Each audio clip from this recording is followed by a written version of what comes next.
Welcome back. Well, eyes continue to be on Guyana to see how the country's March 2nd election pans out.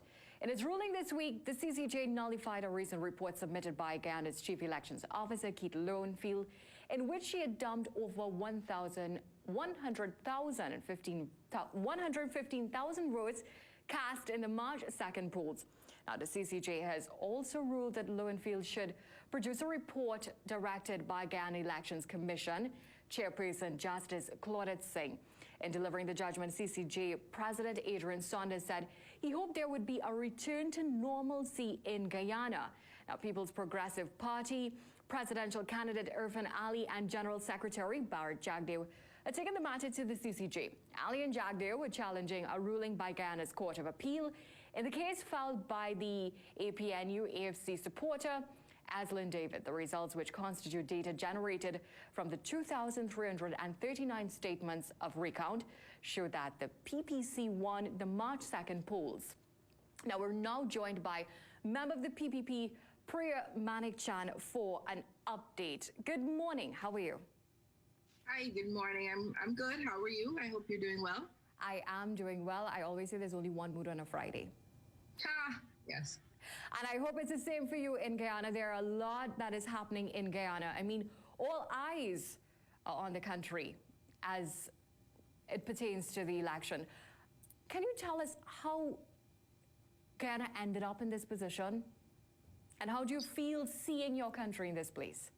Well, very simply, we ended up here because, as you know, Guyana went to polls on March 2nd of this year, and that was very, very smoothly done. Everything was very well done on that day, not because I say so, but because every significant stakeholder said so, including the Guyana Elections Commission, every single political party, including David Granger, and all the international local observers, the Carter Center, the ABC countries, the Commonwealth, the OAS, CARICOM, all the observers said election day activities went very, very well. They concluded very well. There were no problems. People had no problems with being disenfranchised. And the issue really started when the counts started coming in. We divide Guyana into 10 regions. 9 of those regions had been concluded. The PPPC was in an almost unassailable lead. And then we had a Region 4 count, District 4, which is traditionally won by the PNC, APNU, AFC, that is the party in government right now. And they were winning it, but they were not winning it with the margin that would negate a number of votes that the PPPC had gotten across the country.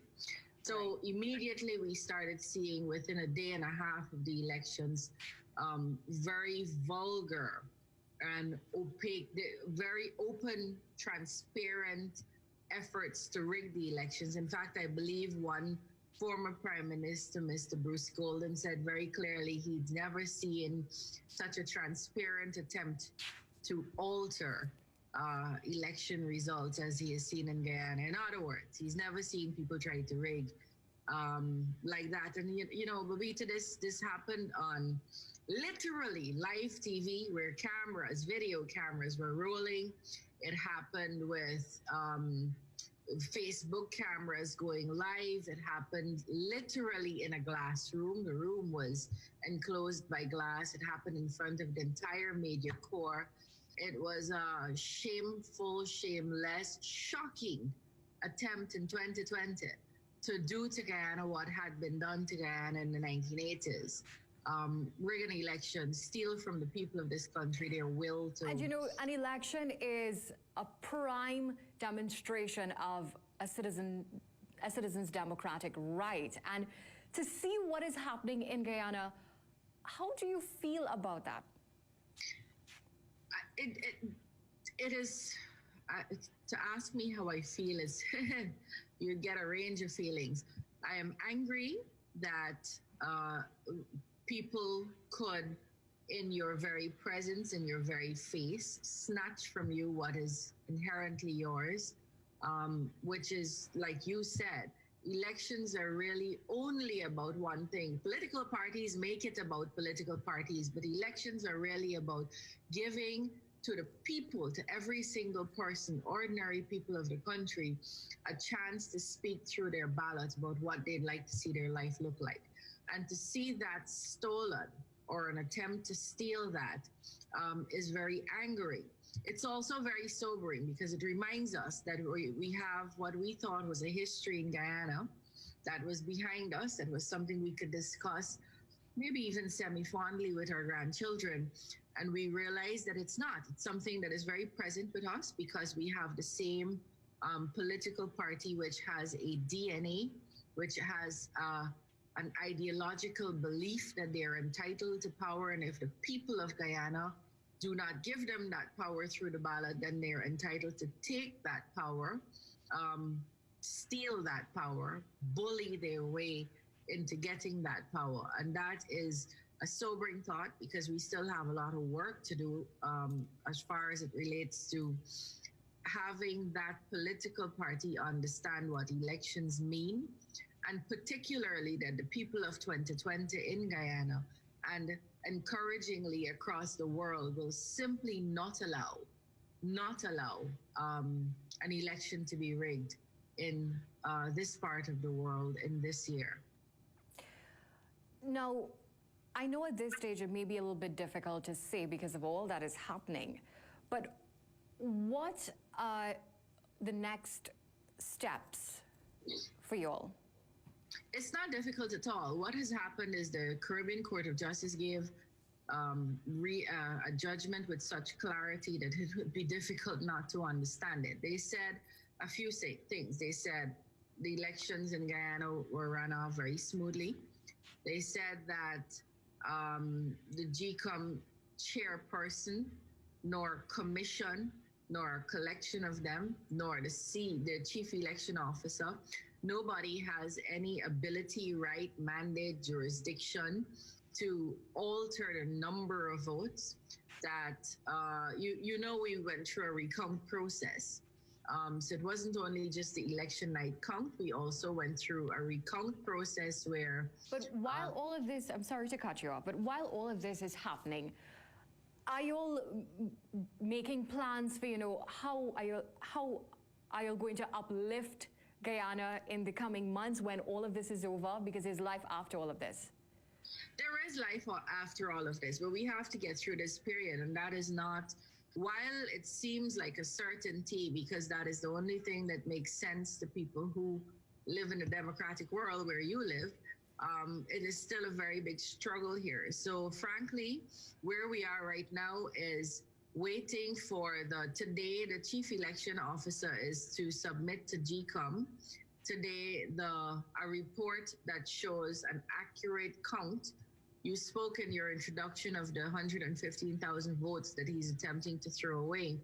The chairperson last night wrote him a letter saying that he is to give a report including all the votes, all the valid votes, which would amount to 460,000, and reflecting which party won the election. He has until, I believe, 2 p.m. today to do that.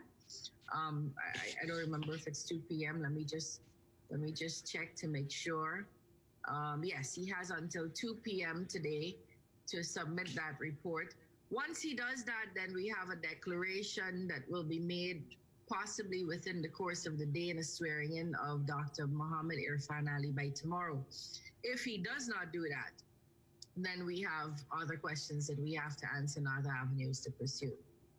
How do we uplift Guyana? Big question, because, as you know, we are in the middle of a pandemic. Nothing is happening in Guyana regarding that pandemic. You are in Trinidad and Barbados and St. Lucia, St. Vincent and Grenada and all the other countries that went into lockdown at the same time that we did are now recording 0 active cases.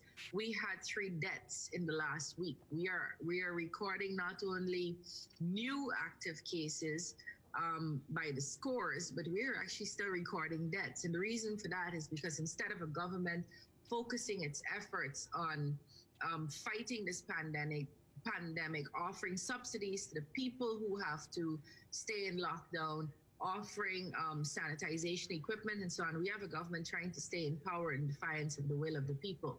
So that's taking up all their time. That's taking up all their money. We still see at the same time that they say they have no money to offer subsidies and hampers and sanitization material to the people of the country, they're entering into $100 million contracts at a time when they're merely in a caretaker capacity. Those contracts are very openly going to friends and cronies of the government. So we don't have a government that is looking after the people of its country, of this country, and it's going to be difficult, but not impossible. Right now, we're 4 months after the elections. We could have been 4 months into doing the things that the PPPC had promised the nation when we went to the election, including removing VAT from electricity, removing VAT from water, reversing 200 VAT measures, restoring jobs in the sugar industry. 7,000 of those were taken by the last government, restoring jobs in the forestry sector, looking after oil and gas sector, making sure common entrance. We just wrote what is your SCA that you postponed to August. We wrote ours last week in circumstances where, like I said, deaths are being recorded because of the pandemic. So we have a lot of work to do. We're ready to do it. We're disappointed that we have not been able to get off the ground as yet. And then we're going to expect to see responsible leadership from the AP and UAFC, where they hopefully will say to their supporters that they have lost the election. They're not saying that as yet. As of yesterday, from the president right down, caretaker president, they are still maintaining that they won the election. So we're seeing very reckless and irresponsible leadership. Do you foresee a fight back? Fight back from who? From the opposing side. There is a claim by the AP and UAFC, that is the incumbent government, that they have won the elections. The entire world has said that based on the numbers in the recount, they have not won the elections. Will they want to stay in government? I think the whole purpose is to stay in government, despite what the people wanted or what their election numbers show. I don't believe you will see numbers in the streets the way we might have seen previously in Guyana. I am aware that there have been calls for people to come out and protest, and you see small numbers like 30 or 40. Look, in every election, there's a winner and there's a loser. It's one post you're going for the presidency, and only one person can be president. And that is always something that's difficult to swallow when one loses. We lost in 2015. We were forced in the midst of our shock and our own personal pain and so on to get up and get out and offer leadership to our supporters and to explain to them that a loss did not mean death, that we could come back stronger, which we did. And it's going to require leadership from the AP and UAFC. If there is no leadership, let me just say, if you come on the ground here, the reading on the ground is very clear. They've moved from we won the elections because we had the most votes to we think we should be there because we're better leaders. There's no talk anymore about the AP and UAFC getting the most votes, because they have not gotten the most votes. In 2 sets of recounts, we've seen that they have been beaten by more than 15,000 votes. And so the conversation is no longer we won the election. The conversation is we should be in government because of, or we should be in government because the other side isn't good enough. And that's not how democracies work, as you know. Of course. All right. Well, thank you, Ms. Manik-Chan, for joining us here on The Morning Brew. And we will definitely be keeping our eyes out at Guyana to see how everything plays out. And there's always light at the end of the tunnel. It's time for a break. We'll be right back.